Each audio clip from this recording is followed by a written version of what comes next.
ಎಲ್ರಿಗೂ ನಮಸ್ಕಾರ. ನನ್ನ ಹೆಸರು ಛಾಯಾ ಅಂತ. ಒಂದು ಕಾಲೇಜಲ್ಲಿ ಕೆಮಿಸ್ಟ್ರಿ ಪ್ರೊಫೆಸರಾಗಿ ವರ್ಕ್ ಮಾಡ್ತಾ ಇದ್ದೀನಿ.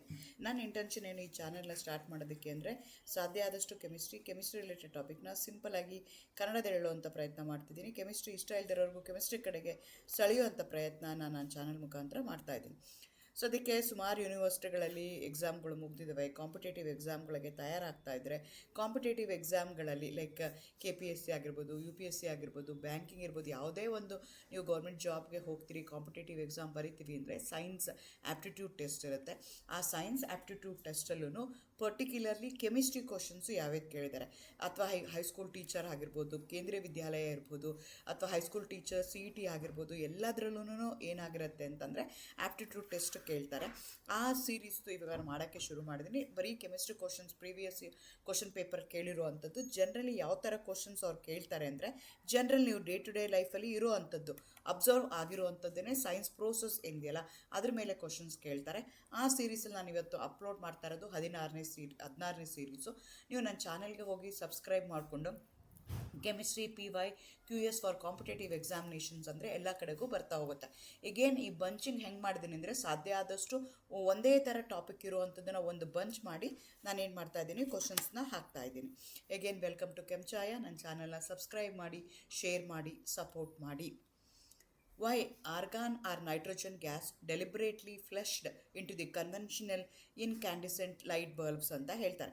ಈಗ ಇದು ಔಟ್ಡೇಟೆಡ್ ಆಗಿದೆ, ಈ ಕ್ವಶನ್ನೂ ಔಟ್ಡೇಟೆಡೆ, ಬಟ್ ಸುಮಾರು ಸಲ ಈ ಕ್ವಶನ್ನು ರಿಪೀಟ್ ಆಗಿದೆ in one or the other form. ಹಾಗಾಗಿ ಈ ಕ್ವಶನನ್ನು ನಾನು ತೊಗೊಂಡಿದ್ದೀನಿ. ಸೊ ನೀವು ಹಳೆ ಕಾಲದ ಬಲ್ಬ್ಗಳು ಇನ್ಕ್ಯಾಂಡಿಸೆಂಟ್ ಬಲ್ಬ್ಗಳನ್ನ, ಲೈಟ್ ಬಲ್ಬ್ಗಳನ್ನ ನೋಡಿದ್ರೆ ಅದರೊಳಗಡೆ ಒಂದು ಗ್ಯಾಸ್ ತುಂಬ್ತಿದ್ರು. ಆ ಗ್ಯಾಸ್ ಯಾವುದು ಅಂತಲೂ ಕ್ವಶನ್ ಕೇಳಿದ್ದಾರೆ, ಅಥವಾ ಅದೇ ಗ್ಯಾಸ್ನ ಯಾಕೆ ತುಂಬ್ತಿದ್ರು ಅಂತಲೂ ಕ್ವಶನ್ ಸುಮಾರು ಸಲ ಕೇಳಿದ್ದಾರೆ.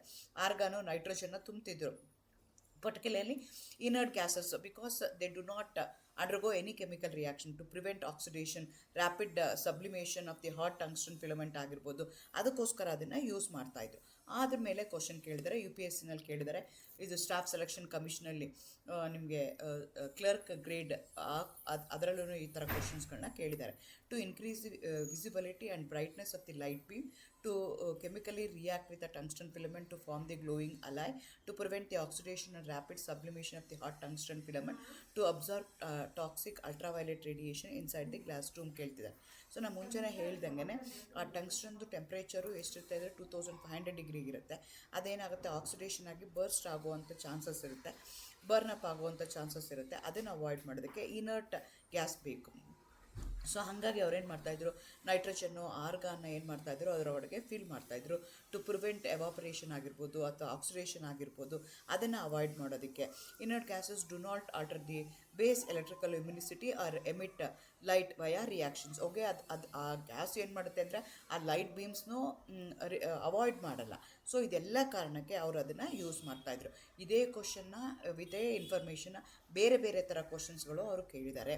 To prevent the oxidation and rapid sublimation of the hot tungsten filament is the answer.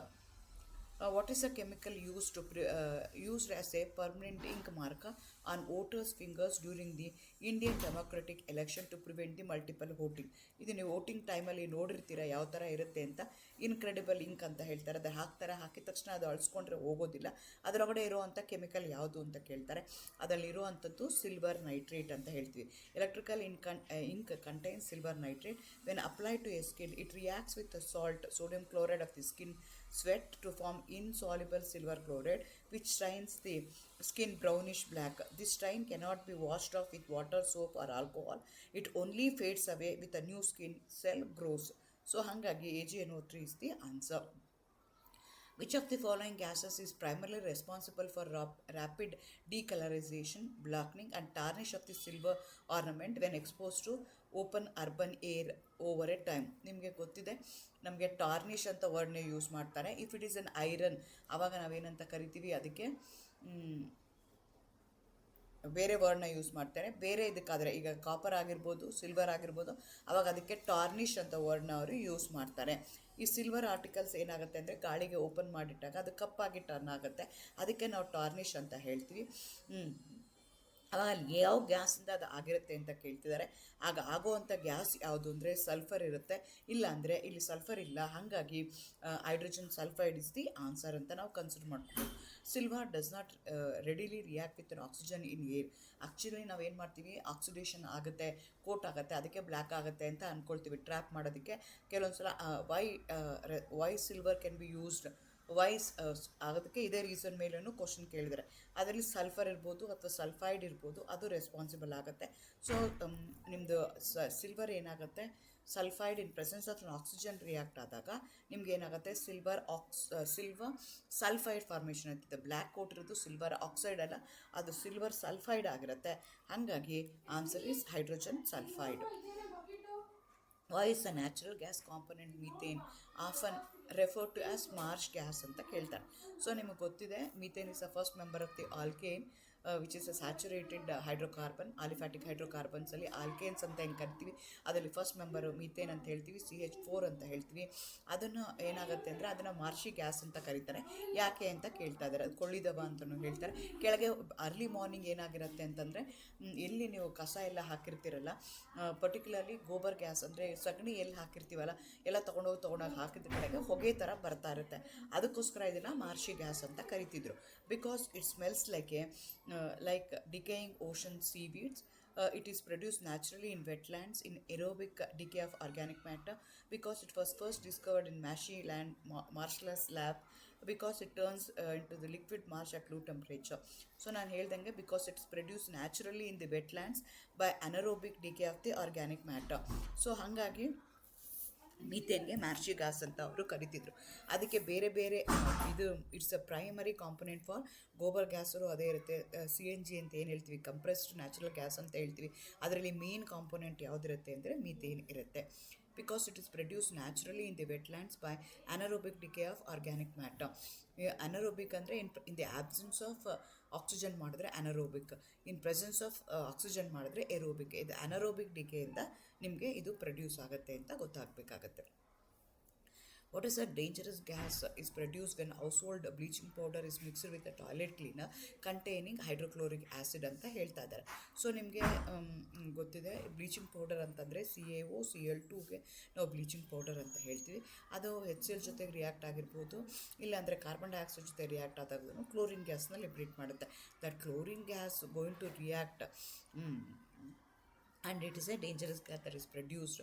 ಅದು ಏನು ಮಾಡುತ್ತೆ, ಆಕ್ಸಿಡೇಷನ್ ಮಾಡಿ, ಕ್ಲೋರಿನ್ ಆಕ್ಸಿಡೇಷನ್ ಮಾಡಿ ನಮ್ಮದು ಏನು ಕೊಳೆ ಇರುತ್ತೆ, ಏನು ಡರ್ಟ್ ಇರುತ್ತಲ್ಲ ಅದನ್ನು ಹೊರಗಡೆ ತೆಗುತ್ತೆ.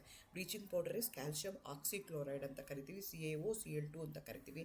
When it comes in contact with an acid like hydrochloric acid, rapid chemical reaction releases toxic yellowish green chlorine gas.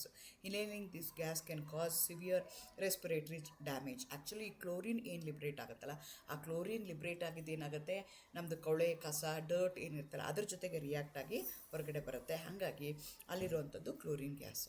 ಇದೇ ಥರ ಅವ್ರು ಇನ್ನೊಂದು ಕ್ವಶನನ್ನು ಕೇಳ್ಬೋದು, what is the main chemical component present in the common bleaching powder used for disinfecting drinking water ಅಂತ ಕೇಳ್ತಾರೆ. So ಇದೇ ಥರ ಅಲ್ಲೂ ಕ್ಲೋರಿನೇ ಬೇಕು ನಮಗೆ, ಹಾಗಾಗಿ ಅಲ್ಲೂ ನಾವು ಇದು ಮಾಡ್ತೀವಿ.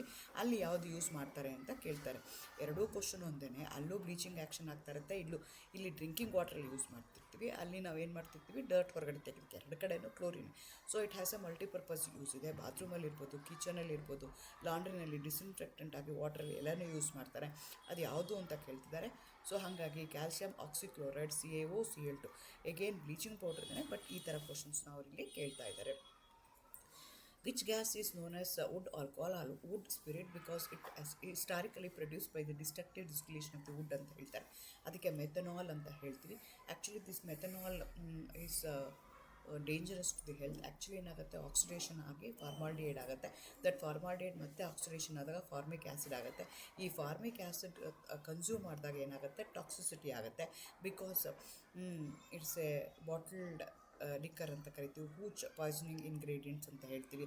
ಇದನ್ನು ಸ್ಮಾಲ್ ಅಮೌಂಟ್ ನೀವು ತೊಗೊಂಡ್ರೂ ಏನಾಗುತ್ತೆ ಅಂದರೆ ಪರ್ಮನೆಂಟ್ ಬ್ಲೈಂಡ್ನೆಸ್ಸು, ಡೆತ್ತು ಆಗುವಂಥದ್ದು ಆಗುತ್ತೆ. Liver metabolises into highly toxic formaldehyde and formic acid. ಹಾಗಾಗಿ ಅದನ್ನು ತೊಗೊಳಕ್ಕಾಗಲ್ಲ. Methanol is the answer.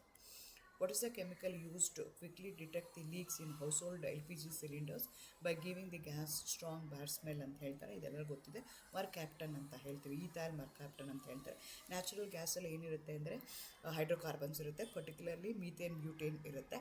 ಅದನ್ನು ಅದು ಲೀಕ್ ಆದರೆ ಗೊತ್ತಾಗಲ್ಲ, because it's a colourless odourless gas ಇರುತ್ತೆ. ಅದಕ್ಕೋಸ್ಕರ ಏನು ಮಾಡ್ತಾರೆ, ಮೀಥೈಲ್ ಮರ್ಕ್ಯಾಪ್ಟನ್ ಹಾಕ್ತಾರೆ. It going to give me the because it going to contain a sulphur, ತರ್ಫೈ it going to have a distinct sulfur smell. Because of that we can easily detect the leakage. So ethyl mercaptan ಅಂತ ಹೇಳ್ತೀವಿ, ಅಥವಾ ethene thiol ಅಂತಲೂ ಅದನ್ನು ಕರೀತಾರೆ. Which is a dangerous colorless odorless gas, has much higher affinity for human hemoglobin than oxygen, causing a silent oxidation ಅಂತ ಕರೀತಾ ಇದ್ದಾರೆ. So ನಿಮಗೆ ಗೊತ್ತಿದೆ ಹಿಮೋಗ್ಲೋಬಿನ್ ಏನು ಮಾಡುತ್ತೆ, ಆಕ್ಸಿಜನ್ ನಮ್ಮ ಬ್ಲಡ್ ಒಳಗಡೆ ಕ್ಯಾರಿ ಮಾಡುತ್ತೆ. ಇಟ್ಸ್ ಆಕ್ಸಿಜನ್ ಕ್ಯಾರಿಯರ್ ಅಂತ ಕರಿತೀವಿ. ಆದರೆ ಅಲ್ಲೇನಾಗುತ್ತೆ, ಕಾರ್ಬನ್ ಮಾನಾಕ್ಸೈಡ್ ಏನಾದರೂ ಇತ್ತು ಅಂದರೆ ಅದು ಬ್ಲಾಕ್ ಮಾಡುತ್ತೆ. It 200 to 250 times more toxic. ಅದೇನಾಗುತ್ತೆ, it going to hold tightly, it doesn't allow the oxygen to flow. ಹಾಗಾಗಿ ಏನಾಗುತ್ತೆ ಅಂದರೆ ದಟ್ ಲೀಡ್ಸ್ ಟು ಡೆತ್. ಅದಕ್ಕೆ carbon monoxide is the answer. Which gas is produced when dry ice is allowed to warm up at a room temperature ಅಂತ ಹೇಳ್ತಾರೆ. ನಿಮಗೆ ಗೊತ್ತಿದೆ, dry ice ಅಂದರೆ solid carbon dioxide. So ಅದು ಡೈರೆಕ್ಟಾಗಿ ನಿಮಗೆ sublimation ಆಗಿ ಡೈರೆಕ್ಟಾಗಿ ಗೇಷಿಯಸ್ ಫಾರ್ಮ್ಗೆ ಹೋಗುತ್ತೆ. ಸಾಲಿಡ್ ಇದ್ದಿದ್ದು ಡೈರೆಕ್ಟಾಗಿ ಗೇಷಿಯಸ್ ಫಾರ್ಮ್ಗೆ ಹೋದರೆ ಎವಾಪರೇಟ್ ಆಗಿ ಅದಕ್ಕೆ ಏನಂತ ಕರಿತೀವಿ, ಆ ಪ್ರೋಸೆಸ್ಗೆ ಏನಂತ ಕರಿತೀವಿ, ಸಬ್ಲಿಮೇಷನ್ ಅಂತ ಹೇಳ್ತೀವಿ.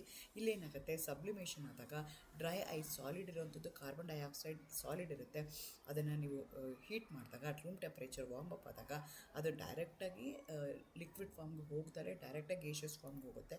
ಹಾಗಾಗಿ carbon dioxide gas is the answer. ಈ ರೀತಿಯಾದಂಥ ಕ್ವಶನ್ಸ್ಗಳನ್ನ ಡೇ ಟು ಡೇ ಲೈಫಲ್ಲಿ ನಿಮ್ಗೆ ಇರುವಂಥದ್ದು ಆ ಥರ ಕ್ವಶನ್ಸ್ಗಳನ್ನ ಅವ್ರು ಕೇಳ್ತಾ ಹೋಗ್ತಾರೆ. ನಿಮ್ಗೆ ಏನಾದರೂ ಡೌಟ್ಸ್ ಇದ್ದರೆ you can ask me any question. Subscribe, share, comment. Thank you for watching. All the best. Good luck.